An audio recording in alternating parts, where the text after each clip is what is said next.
എല്ലാവർക്കും സലു കിച്ചണിലേക്ക് സ്വാഗതം. ഇന്ന് നമ്മളുടെ സൽമാൻ്റെ ബർത്ത്ഡേ ആണ്. അപ്പോൾ അവന് ഇഷ്ടമുള്ള 2 സിമ്പിൾ റെസിപ്പിയാണ് ഞാൻ തയ്യാറാക്കുന്നത്.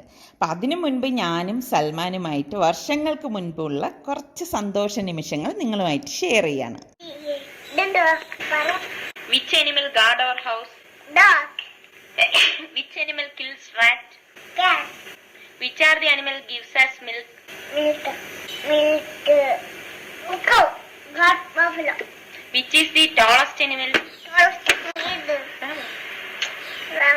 Which is the tallest animal? Tallest giraffe. Which is the biggest animal? Biggest animal. Biggest animal. Who is the king of animal? King Rajavu. Or national animal?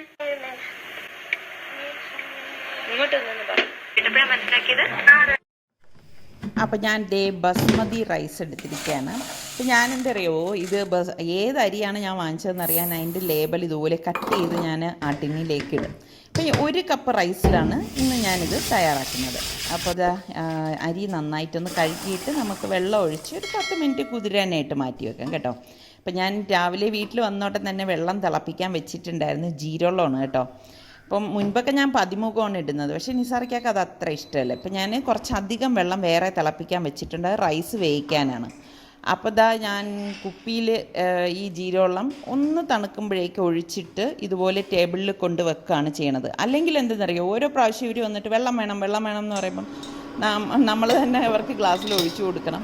ഇതാകുമ്പോൾ എളുപ്പമുണ്ട്, കുപ്പിയിലിരിക്കുമ്പോൾ അവർ ഒഴിച്ച് കുടിച്ചോളും. അപ്പോൾ അതുകൊണ്ടാണ് ഞാനിപ്പോൾ 2 കുപ്പി ആക്കി വെച്ചിരിക്കുന്നത്. അപ്പം കുപ്പിയിൽ വെള്ളം തീരുന്ന അനുസരിച്ച് ഞാനിത് ഫില്ല് ചെയ്ത് ഇതുപോലെ കൊണ്ടുവെക്കും. അപ്പോൾ നമ്മളുടെ വെള്ളം വരാറായിട്ടുണ്ട്. ഇതിലേക്ക് നമുക്ക് പാകത്തിനുള്ള ഉപ്പിട്ട് കൊടുക്കാം. ഉപ്പിട്ട് കൊടുക്കുമ്പോൾ എപ്പോഴും കുറച്ച് മുന്തി വേണം ഇട്ട് കൊടുക്കാൻ, എങ്കിലേ ആ റൈസിൽ പിടിക്കത്തുള്ളൂ. അപ്പോൾ ഞാനിവിടെ ക്യാപ്സിക്കം 2 കളർ എടുത്തിട്ടുണ്ട്, പിന്നെ കുറച്ച് ബീൻസ്, ക്യാരറ്റ്, പിന്നെ ഞാൻ ഇനി ഒരു സവാളയും കൂടിയാണ് എടുക്കുന്നത് കേട്ടോ. അപ്പോൾ ഇത്രയും വെജിറ്റബിൾസ് വെച്ചിട്ടാണ് നമ്മൾ ഇന്ന് ഈ ഒരു ഐറ്റം ഉണ്ടാക്കാൻ പോകുന്നത്. അപ്പം അതൊക്കെ ഒന്ന് കഴുകിയെടുക്കാൻ പെട്ടെന്ന് നമുക്ക് ഉണ്ടാക്കിയെടുക്കാൻ പറ്റുന്ന ഒരു ഐറ്റമാണ് കേട്ടോ. ശരിക്കും തട്ടിക്കൂട്ട് എന്നൊക്കെ വേണമെങ്കിൽ പറയാം. അപ്പോൾ കുതിർത്ത് വെച്ചിരിക്കുന്ന അരി ഞാൻ വെള്ളം തിളച്ചപ്പോഴേക്ക് ഇതുപോലെ വെള്ളത്തിലേക്ക് ഇട്ടിട്ടൊന്ന് ഇളക്കി കൊടുക്കുകയാണ്. പിന്നെ നമുക്ക് വേണ്ടത് വെളുത്തുള്ളി അല്ലിയാണ് കേട്ടോ. മസ്റ്റായിട്ട് നമുക്ക് ഈ ഒരു വെളുത്തുള്ളി അല്ലി വേണം. അതൊരു 5-6 എടുത്ത് ഇതുപോലെ ചെറുതായിട്ടൊന്ന് അരിഞ്ഞെടുക്കണം. പിന്നെ ബാക്കി നമ്മൾ കഴുകി വെച്ചിരിക്കുന്ന ആ ബീൻസൊക്കെ ഞാൻ ഇതുപോലെ നീളത്തിനാണ് കട്ട് ചെയ്ത് എടുക്കുന്നത്. അപ്പം വെജിറ്റബിൾസൊക്കെ മക്കൾക്കൊക്കെ കൊടുത്തു കഴിഞ്ഞാൽ എല്ലാ മക്കൾക്കും കഴിക്കാൻ കുറച്ച് ബുദ്ധിമുട്ട് തന്നെയാണ്. അപ്പോൾ ഈ ഒരു രീതിയിൽ നമ്മൾ തയ്യാറാക്കി കൊടുക്കുകയാണെങ്കിൽ അവർ നന്നായിട്ട് ഇതൊക്കെ കഴിക്കുകയും ചെയ്യും. അപ്പോൾ ഞാൻ മാക്സിമം വെജിറ്റബിൾസ് ഇതിലേക്ക് ഉൾപ്പെടുത്താൻ ശ്രമിക്കാറുണ്ട് കേട്ടോ, ഇതുപോലെയുള്ള റെസിപ്പികളൊക്കെ ട്രൈ ചെയ്യുമ്പോഴേക്കും. അപ്പോൾ ക്യാപ്സിക്കൊക്കെ കട്ട് ചെയ്തെടുക്കുകയാണ്. റെഡും ഉണ്ട്, ഗ്രീനും ഉണ്ട് കേട്ടോ. നല്ലൊരു കളറായിരിക്കും. ഇവിടെ വെന്ത് വരുമ്പോൾ ഒരുപാട് ഓവറായിട്ട് കുക്കാവേണ്ട ആവശ്യമില്ല കേട്ടോ. അപ്പോൾ ഈ ഒരു പരുവത്തിൽ വെന്ത് വരുമ്പോഴേക്കും നമുക്ക് ഇതൊന്ന് ഡ്രെയിൻ ചെയ്തെടുക്കണം. അപ്പോൾ നിങ്ങളുടെ കയ്യിൽ ഫ്രിഡ്ജിൽ വെച്ചിരിക്കുന്ന ചോറുണ്ടെങ്കിൽ അതെടുത്താലും മതിയാകും. പിന്നെ ഞാൻ ഒരു ബൗളിലേക്ക് 3 മുട്ട ഇതുപോലെ പൊട്ടിച്ചൊഴിച്ചു കൊടുക്കുകയാണ്. ഇതൊക്കെ എളുപ്പത്തിന് വേണ്ടിയിട്ടാണ് ഇങ്ങനെയൊക്കെ ചെയ്തെടുക്കുന്നത് കേട്ടോ. എത്രയും എളുപ്പത്തിൽ നല്ല രീതിയിൽ ആഹാരം ഉണ്ടാക്കാൻ പറ്റുമോ ആ ഒരു രീതിയിലാണ് ഞാൻ ട്രൈ ചെയ്യണത് ഓരോ കാര്യവും. അപ്പം ബൗളിലേക്ക് 3 മുട്ട ഇട്ട ശേഷം നമുക്ക് കുറച്ച് ഉപ്പും കൂടി ഇട്ടിട്ട് നന്നായിട്ടൊന്ന് ബീറ്റ് ചെയ്തെടുക്കാം. ഇതുപോലെ ഒന്ന് അടിച്ചെടുത്ത ശേഷം പാനിലേക്ക് ഞാൻ നല്ലെണ്ണയാണ് ഒഴിക്കണത്. നല്ലെണ്ണയിൽ നിങ്ങൾ ഉണ്ടാക്കി നോക്കുക, അടിപൊളി ടേസ്റ്റാണ്. അതിലേക്ക് നമുക്ക് ഈ മുട്ട ഉടച്ചത് ഇതുപോലെ ഇട്ട് കൊടുക്കണം. ഇട്ട് കൊടുത്തിട്ട് കുറച്ച് കുരുമുളക് പൊടി ഇട്ട് ശേഷം കുറച്ച് കഴിഞ്ഞിട്ടാണ് ഞാൻ ഇതുപോലെ ഒന്ന് ഇളക്കി കൊടുക്കുന്നത്. അല്ലാതെ നമ്മൾ ഇളക്കി കൊടുത്തു കഴിഞ്ഞാൽ വല്ലാതെ അങ്ങ് പൊടിയായിട്ട് സ്ക്രാമ്പിളാവും. അപ്പോൾ ഇവരുടെ അടുത്ത് മുട്ട ചേർത്തെന്ന് പറഞ്ഞാൽ അവർ വിശ്വസിക്കത്തില്ല. അപ്പോൾ അവരെ വിശ്വസിപ്പിക്കാനും കൂടിയാണ് ഞാൻ ഈ ഒരു രീതിയിൽ സ്ക്രാമ്പിൾ ചെയ്തെടുക്കുന്നത്. അപ്പോൾ കുറച്ച് വലിയ പീസായിട്ട് തന്നെ ഇത് കിടക്കുകയും ചെയ്യും. എന്നിട്ട് ഈ മുട്ട നമ്മൾ മാറ്റി വെച്ച ശേഷം അതേ പാനിലേക്ക് തന്നെ 2 ടേബിൾ സ്പൂണോളം നല്ലെണ്ണ ഒഴിച്ച് കൊടുത്തിട്ട് നമുക്ക് ഈ ചെറുതായിട്ട് അരിഞ്ഞ് വെച്ചിരിക്കുന്ന വെളുത്തുള്ളി അല്ലി ഇട്ടിട്ട് ഇതുപോലെ ഒന്ന് ഇളക്കി കൊടുക്കണം. ഇതുപോലെ ഒന്ന് ഇളക്കി കൊടുത്ത ശേഷം ജസ്റ്റ് ഇതൊന്ന് ചൂടാവുമ്പോഴേക്ക് നമുക്ക് എല്ലാ വെജിറ്റബിൾസും ഇതുപോലെ ഒരുമിച്ച് ഞാൻ അങ്ങ് ഇട്ടേന് കേട്ടോ. അല്ലാതെ സെപ്പറേറ്റ് ചെയ്തിട്ടൊന്നും അല്ല ഇടുന്നത്. കാരണം എല്ലാം പെട്ടെന്ന് വേകുന്ന വെജിറ്റബിൾസ് തന്നെയാണ്. എല്ലാം കൂട്ടിയിട്ടൊന്ന് മിക്സ് ചെയ്ത് കൊടുക്കും. മിക്സ് ചെയ്ത് കൊടുത്ത ശേഷം നമുക്ക് പാകത്തിനുള്ള ഉപ്പിട്ട് കൊടുത്തിട്ട് ഇതുപോലെ ഒന്ന് ഇളക്കിയെടുക്കും. ഇളക്കിയെടുത്ത ശേഷം ഇതുപോലെ ഒന്ന് ഇളക്കിയെടുക്കണം. എന്നിട്ട് ഒരു 2 മിനിറ്റ് ഞാനിതൊന്ന് മൂടി വെക്കണം കേട്ടോ. പക്ഷേ ഇതിൻ്റെ വെജിറ്റബിൾസിൻ്റെ കളറ് നഷ്ടപ്പെടാൻ പാടില്ല, അത് പ്രത്യേകം ശ്രദ്ധിക്കണം. അതിനുശേഷം മൂടി മാറ്റിയിട്ട് നമ്മൾ ഈ ഡ്രെയിൻ ചെയ്ത് വെച്ചിരിക്കുന്ന ചോറ് ഇതിലേക്ക് ഇട്ട് കൊടുത്തിട്ട് നല്ലതുപോലെ ഒന്ന് മിക്സ് ചെയ്ത് കൊടുക്കും. എളുപ്പമാണ് കേട്ടോ. ചോറ് ചേർത്ത് മിക്സ് ചെയ്യുമ്പോൾ നിങ്ങൾ പ്രത്യേകം ശ്രദ്ധിക്കണം, പൊടിഞ്ഞു പോകരുത് കേട്ടോ. ആ ഒരു രീതിയിലാണ് ഇളക്കിയെടുക്കാനുള്ളത്. കുറേശ്ശെ ചേർത്തിട്ടാണ് ഞാൻ ഇത് ഇളക്കിയെടുക്കുന്നത്. അല്ലാതെ നമ്മൾ ഒരുമിച്ച് ചേർത്ത് ഇളക്കിയെടുക്കുമ്പോഴേക്കും എല്ലാം കൂടി കുത്തിപ്പൊടിഞ്ഞു പോകും. അതുകൊണ്ട് അതൊക്കെ ഒന്ന് പ്രത്യേകം ശ്രദ്ധിച്ചാൽ മതി. ഇളക്കി കൊടുത്ത ശേഷം ഞാനിതിലേക്ക് 1 ടീസ്പൂണോളം കുരുമുളക് പൊടി ഇട്ട് കൊടുക്കുകയാണ്. അപ്പോൾ ഈ ഒരു സമയത്താണ് ഞാൻ കുരുമുളക് പൊടി ഇട്ട് കൊടുത്തിരിക്കുന്നത്. പിന്നെ ഇതിലേക്ക് നമ്മൾ വേറെ സോസുകൾ ഒന്നും ചേർത്തിട്ടില്ല. സിമ്പിളായിട്ടുള്ള നല്ല ഒരു എഗ് ഫ്രൈഡ് റൈസാണ് ഇത്. നമ്മൾ സ്ക്രാമ്പിൾ ചെയ്ത എഗ്ഗ് ഇതുപോലെ ഇട്ടിട്ട് മിക്സ് ചെയ്ത് കൊടുക്കും. അപ്പോൾ എങ്ങനെയുണ്ട് നമ്മളുടെ ഇന്നത്തെ ഈ എഗ് ഫ്രൈഡ് റൈസ്? അപ്പോൾ സിമ്പിളാണ്, നല്ല ടേസ്റ്റുമാണ്. ട്രൈ ചെയ്യാത്തവരൊന്ന് ട്രൈ ചെയ്ത് നോക്കണം. എന്നിട്ട് ഇങ്ങനെ തട്ടിപ്പൊത്തി എടുത്ത ശേഷം മക്കൾ കഴിക്കാൻ വേണ്ടിയിട്ട് ഇനി ഞാനൊരു ടെക്നിക്കും കൂടി ചെയ്യാറുണ്ട് കേട്ടോ. ഞാൻ കുറച്ച് മാതളം ഇതുപോലെ ഒന്ന് ഗാർണിഷ് ചെയ്യും. അപ്പോൾ ഏത് കഴിക്കാത്ത പിള്ളേരും ഇത് ഒരു 2 സ്പൂണെങ്കിലും കഴിക്കാൻ ശ്രമിക്കും. അപ്പം നമ്മളുടെ ഫ്രൈഡ് റൈസ് റെഡിയാണ്. അപ്പോൾ ഇതൊക്കെ കഴിഞ്ഞപ്പോഴേക്കും നമ്മൾ ഓർഡർ കൊടുത്ത സോഫയാണ് ഈ വരുന്നത്. കസ്റ്റമൈസ്ഡ് ചെയ്തെടുക്കുകയായിരുന്നു കേട്ടോ. അപ്പോൾ ഞാൻ ഒരുപാട് ഇങ്ങനെ പല കളേഴ്സും ഒക്കെ നോക്കിയിട്ട് നമ്മളുടെ വീടിന് നമ്മളുടെ മറ്റ് ഫേർണിച്ചറിനൊക്കെ ചേരുന്നത് നോക്കിയെടുത്തതാണ്. അപ്പം ഇതിൻ്റെ ഡീറ്റെയിൽസൊക്കെ ഞാൻ പിന്നീടുള്ള വീഡിയോയിൽ നിങ്ങളുമായിട്ട് ഷെയർ ചെയ്യുന്നതാണ്.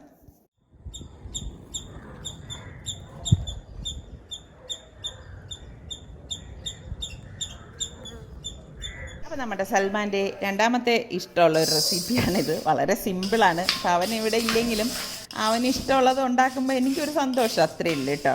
അപ്പോൾ ഇത് ഞാൻ 1 കപ്പോളം ഉഴുന്ന് ഇതുപോലെ ഒന്ന് ഫ്ലെയിം കുറച്ചിട്ട് വറുത്തെടുക്കുകയാണ്. എന്നിട്ട് ഇതുപോലെ ഒരു 5-6 വറ്റൽമുളകും കൂടി ഇതിൻ്റെ കൂടെ ഇട്ടിട്ട് ഒന്ന് വറുത്തെടുക്കാം.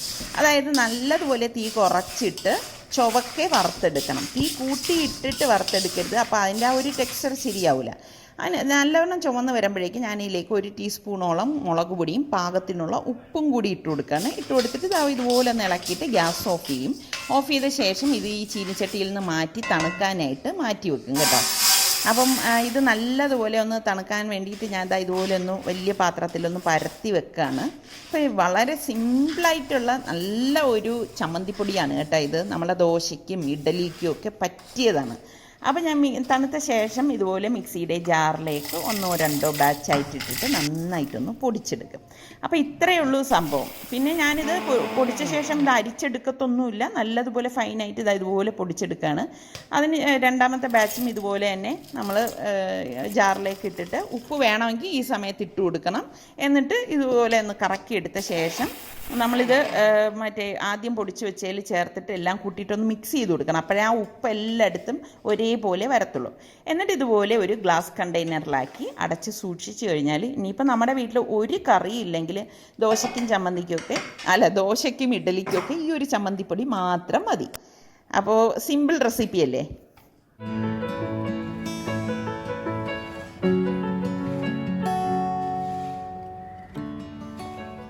അപ്പോൾ ഞാൻ ദോശയ്ക്ക് വേണ്ടിയിട്ട് ദോശയ്ക്കോ ഇഡ്ഡലിയോ ഏത് വേണോ ഉണ്ടാക്കാം. അതിനുവേണ്ടി ഞാൻ അരി വെള്ളത്തിലേക്ക് ഇടാണ്. പലരും ഞാൻ കാണിച്ചെങ്കിലും വീണ്ടും എൻ്റെ അടുത്ത് ഇത് ചോദിക്കുന്നുണ്ട് കേട്ടോ. അപ്പോൾ ഞാൻ ഈ ഒരു കപ്പിൽ 3 കപ്പ് പച്ചരി ഇതുപോലെ എടുത്തിട്ട് ഒരു പാത്രത്തിലേക്ക് ഇട്ട് കൊടുക്കും. എന്നിട്ട് നമ്മൾ 1 പിടി പുഴുക്കലരി, ചോറ് വയ്ക്കുന്ന അരി ഉണ്ടല്ലോ, ഞാൻ ഇതുപോലെ ഇട്ട് കൊടുക്കും. ഇതാണ് എൻ്റെ ഒരു കണക്കെന്ന് പറയണത്. എന്നിട്ട് നമ്മൾക്ക് ഉഴുന്ന് വേണം. അപ്പം എനിക്കിങ്ങനെ കാണാൻ ഭംഗിക്ക് വേണ്ടിയിട്ടാണ് ഞാൻ ഈ കുപ്പികളിലൊക്കെ ആക്കി വെക്കുന്നത് കേട്ടോ. അപ്പം നമുക്ക് ഒരു പ്രത്യേക സന്തോഷമാണ് എനിക്കിതൊക്കെ കാണുന്നത് കേട്ടോ. അപ്പം ഞാൻ അതേ കപ്പിൽ തന്നെ ഏകദേശം ഒരു 3/4 കപ്പിലും പിന്നെ കുറച്ചുകൂടി കൂടുതൽ മുഴുവനെയുള്ള ഉഴുന്നാണ് എടുത്തിരിക്കുന്നത്. അത് മറ്റൊരു പാത്രത്തിലേക്ക് ഇട്ട് കൊടുക്കും. ഇട്ട് കൊടുത്ത ശേഷം ഇനി ഉഴുന്നിനൊപ്പമാണ് നമ്മൾ ഉലുവ കൂടി ചേർക്കുന്നത്. ഉലുവ കൂടി മസ്റ്റായിട്ട് ചേർക്കണം കേട്ടോ. എങ്കിൽ മാത്രമേ നല്ല ഒരു ടേസ്റ്റൊക്കെ ഉണ്ടാവത്തുള്ളൂ. അപ്പോൾ 1 ടീസ്പൂണോളം ഉലുവ ഇട്ട് കൊടുക്കും. അപ്പോൾ ഇത്രയും മാത്രം മതിയാകും ഉലുവയുടെ കണക്കെന്ന് പറയുന്നത്. അപ്പോൾ ഇതിൻ്റെ ഒപ്പം ഞാൻ ഇനി ഒരു സാമ്പാറും കൂടി ഉണ്ടാക്കുന്നുണ്ട്. അത് ഞാൻ അടുത്ത വീഡിയോയിൽ നിങ്ങളുമായിട്ട് ഷെയർ ചെയ്യാം. സൽമാൻ ഇഷ്ടമുള്ള പ്രിയപ്പെട്ട സാമ്പാറാണ് കേട്ടോ അത്. അപ്പോൾ ഞാൻ അരി നന്നായിട്ടൊന്ന് കഴുകിയിട്ട് വെള്ളം ഒഴിച്ച് കുതിരാനായിട്ട് മാറ്റി വെക്കും. അപ്പോൾ ഇനിയിപ്പോൾ ഒരു 8-9 മണിക്കൂർ കഴിഞ്ഞ ശേഷമേ ഞാനിത് അരച്ചെടുക്കത്തുള്ളൂ. അപ്പം അരച്ചെടുക്കണതും സാമ്പാറിൻ്റെ റെസിപ്പിയൊക്കെ അടുത്ത വീഡിയോയിൽ ഞാൻ നിങ്ങളുമായിട്ട് ഷെയർ ചെയ്യുന്നതാണ്. അപ്പം നമ്മളുടെ ചാനൽ സബ്സ്ക്രൈബ് ചെയ്യാത്ത ആരെങ്കിലുമൊക്കെ ഉണ്ടെങ്കിൽ സബ്സ്ക്രൈബ് ചെയ്യാനും ലിങ്ക് ഷെയർ ചെയ്യാനൊന്നും മറന്നു വരുതേ. തീർന്നെന്ന് കരുതി നിങ്ങൾ ആരും ഓഫ് ചെയ്ത് പോരുതേ. ഞാൻ വളരെയേറെ ഇഷ്ടപ്പെടുന്ന സൽമാനുമായിട്ടുള്ള കുറച്ച് നല്ല നല്ല മുഹൂർത്തങ്ങളാണ് ഇനി നിങ്ങളുമായിട്ട് ഷെയർ ചെയ്യുന്നത്. അപ്പം നിങ്ങൾക്ക് ഇഷ്ടമാവുകയാണെങ്കിൽ ലൈക്ക് ചെയ്യാൻ മറന്നു വരുതേ.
ഇതൊക്കെയാണ് നമ്മുടെ ഇന്നത്തെ പാചക ക്രൂ.